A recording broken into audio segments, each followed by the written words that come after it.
할렐루야. 2월 10일 목요일 아침 기도를 시작하도록 하겠습니다. 다 함께 사도신경으로 신앙 고백하겠습니다. 나는 전능하신 아버지 하나님, 천지의 창조주를 믿습니다. 나는 그의 유일하신 아들, 우리 주 예수 그리스도를 믿습니다. 그는 성령으로 잉태되어 동정녀 마리아에게 나시고 본디오 빌라도에게 고난을 받아 십자가에 못 박혀 죽으시고 장사된 지 사흘 만에 죽은 자 가운데서 다시 살아나셨으며 하늘에 오르시어 전능하신 아버지 하나님 우편에 앉아 계시다가 거기로부터 살아있는 자와 죽은 자를 심판하러 오십니다. 나는 성령을 믿으며 거룩한 공교회와 성도의 교제와 죄를 용서받는 것과 몸의 부활과 영생을 믿습니다. 아멘. 오늘 우리 주신 하나님 말씀입니다. 요한복음 4장 43절에서 54절의 말씀입니다. 요한복음 4장 43절에서 54절의 말씀 한 절씩 나누어서 교독하시고 마지막 54절 말씀은 한 목소리로 함께 봉독합니다. 이틀이 지남에 예수께서 거기를 떠나 갈릴리로 가시며 친히 증언하시기를 선지자가 고향에서는 높임을 받지 못한다 하시고 갈릴리에 이르심에 갈릴리인들이 그를 영접하니 이는 자기들도 명절에 갔다가 예수께서 명절 중 예루살렘에서 하신 모든 일을 보았음이더라.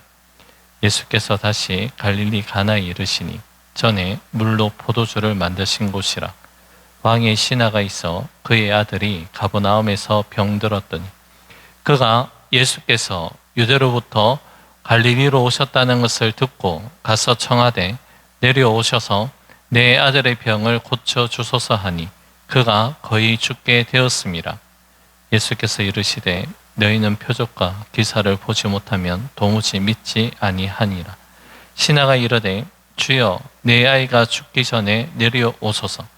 예수께서 이르시되 가라 내 아들이 살아있다 하시니 그 사람이 예수께서 하신 말씀을 믿고 가더니 내려가는 길에서 그 종들이 오다가 만나서 아이가 살아있다 하거늘 그 낫기 시작한 데를 물은즉 어제 7시에 열기가 떨어졌나이다 하는지라. 그의 아버지가 예수께서 내 아들이 살아있다 말씀하신 그때인 줄 알고 자기와 그 온 집안이 다 믿으니라. 이것은 예수께서 유대에서 갈릴리로 오신 후에 행하신 두 번째 표적이니라. 아멘. 이제 예수님은 사마리아 지역에서 이틀을 더 유하시고 난 뒤에 갈릴리 가나 지역으로 향하시게 됩니다. 먼저 예수님은 고향 갈릴리 사람들의 영접을 받지만 결국에는 진정으로 그들이 예수님을 높이는 것이 아니라는 것을 알고 계셨기 때문에 그들을 인정하지 아니하셨습니다. 그 이유가 무엇입니까? 갈릴리 고향 사람들은 예수님에 대해서 그 정보는 너무나도 많이 잘 알고 있었지만 예수님이 이 땅 가운데 육신의 몸으로 왜 오셨는지에 대한 그 의미는 진정으로 깨닫고 있지 못하기 때문이었습니다. 자, 이제 예수님은 병들어 있는 왕의 신하 아들을 치유하시는 기적을 베풀어 주십니다. 자, 치유 사건을 베푸시기 전에 예수님은 다음과 같은 말씀을 먼저 하시는데요. 본문 48절 말씀입니다. 예수께서 이르시되 너희는 표적과 기사를 보지 못하면 도무지 믿지 아니하리라. 본문에서 말씀하는 너희라는 이 인칭 대명사는 지금 예수님과 왕의 신하 그 주변에 있는 유대인들을 가리키는 그러한 말씀입니다. 예수님께서 말씀하신 핵심적인 그 내용이 무엇입니까? 바로 유대인들이 가지고 있었던 가장 고질적인 문제점 가운데 하나인 표적주의 신앙에 대한 그 말씀입니다. 사도 바울이 고린도 전서에서도 언급하였던 것처럼 헬라인들은 지혜를 구하지만 유대인들은 표적을 구한다라는 그 의미가 연결됩니다. 당시 유대인들은 태어날 때부터 율법의 말씀을 가까이 하고 있었지만 말씀보다 눈으로 보여지고 확인되는 표적과 그 기사에 더 집중하고 열광하는 모습을 가지고 있었습니다. 지금 이러한 유대인들의 모습에 대해서 예수님이 일침을 가하고 계신 것이죠. 참된 믿음은 표적을 보지 않고 바로 말씀을 믿는 것이다. 그것을 말씀하고 있습니다. 참된 믿음은 가시적으로 드러나는 표적과 기사를 볼 때가 아니라 하나님의 말씀을 듣고 깨닫게 될 때에 참된 믿음이 생겨납니다. 표적과 기사 그 자체가 잘못되었다는 것이 아니라 표적과 기사보다 말씀이 우선이라는 것이죠. 자, 이제 예수님은 직접 말씀의 능력을 왕의 신하 아들에게, 병들어 있는 아들에게 나타내십니다. 왕의 신하가 이렇게 이야기하죠. 주여, 내 아이가 죽기 전에 내려오소서라는 이 요청에 예수님은 다음과 같은 말씀을 하시는데요. 본문 50절 말씀입니다. 예수께서 이르시되 가라, 내 아들이 살아있다 하시니 그 사람이 예수께서 하신 말씀을 믿고 가더니. 자, 보통 치유의 사건은 같은 장소, 예수님이 계신 그 같은 장소에서 일어나는 것이 통상적이었지만 지금 예수님과 왕의 신하의 아들은 떨어진 곳에서 오직 말씀으로만 이 아이를 살려주시겠다는 놀라운 능력을 베풀어 주고 계십니다. 지금 예수님과 왕의 신하의 아들이 있는 곳에 가버나움까지 거리는 대략 34km 정도 떨어진 거리입니다. 물리적으로도 가까운 거리도 아닌 곳에서 예수님이 하시는 말씀이 무엇입니까? 가라, 내 아들이 살아있다라는 이 말씀밖에 없습니다.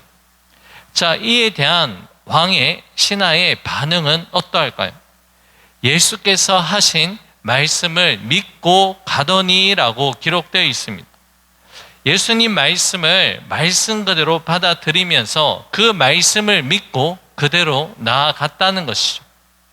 이성적으로, 상식적, 논리적으로 생각할 때 참으로 비이성적이고 비상식, 비논리적이라고 할 수 있습니다.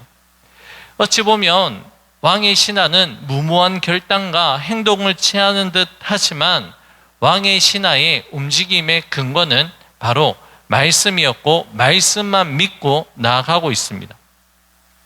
여러분, 우리의 믿음은 비이성적, 비상식적, 비논리적 영역이 아니라 말씀에 순종하며 나아가는 자들은 이성을 뛰어넘고 논리를 뛰어넘고 상식을 뛰어넘는 그 은혜를 반드시 경험하게 됩니다.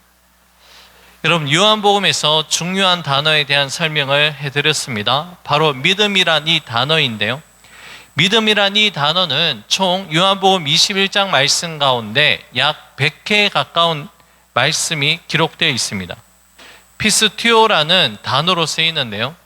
이 단어는 바로 명사형으로 쓰이지 아니하고 동사형, 진행형으로 요한복음에서 사용된다는데 우리는 주목해야 됩니다. 오늘 본문에서 왕의 신하가 보여준 그 행동에서 그 의미를 그대로 발견할 수 있다는 것이죠. 말씀을 믿고 가더니. 자, 이렇게 왕의 신하가 예수님의 말씀을 믿고 나아갔을 때 어떠한 은혜를 경험하게 됩니까? 52절과 53절의 말씀입니다. 그 낫기 시작한 때를 물은즉 어제 7시에 열기가 떨어졌나이다 하는지라. 그의 아버지가 예수께서 내 아들이 살아있다 말씀하신 그때인 줄 알고 자기와 그 온 집안이 다 믿으니라. 아멘. 하나님의 말씀을 순종하며 나갈 때에 하나님의 은혜를 경험하게 되는 놀라운 일을 체험하게 됩니다. 지금 왕의 신하 한 명의 순종이 자기 자신뿐만이 아니라 그를 통해서 온 집안이 하나님의 은혜를 동시적으로 경험하게 되고 예수님을 다 믿게 되는 놀라운 은혜를 경험하게 되었다는 것이죠. 이제 오늘의 말씀을 맺고자 합니다. 왕의 신하가 가신 그 믿음, 예수님께서 하신 말씀을 믿고 나아가는 그 믿음으로써 그 믿음이 나만 믿는 믿음으로 끝이 나는 것이 아니라 나를 통해서 나와 함께하는 가족들, 나와 함께하는 자들에게도 구원의 은혜에 동참할 수 있는 놀라운 일이 일어난다는 것을 믿고 신뢰할 수 있는 우리 모두가 될 수 있기를 주님의 이름으로 간절히 축복합니다. 기도하겠습니다. 고맙고 감사하신 사랑의 주님, 오늘 왕이 신하가 가졌던 그 믿음을 우리에게 더하여 주셔서 예수님의 말씀을 믿고 나아갈 때에 우리에게 예비해 놓으신 놀라운 은혜를 경험할 수 있는 우리의 삶이 될 수 있도록 역사하여 주시옵소서. 모든 것 주님께 감사드리며 예수님 이름으로 기도 올려 드립니다. 아멘.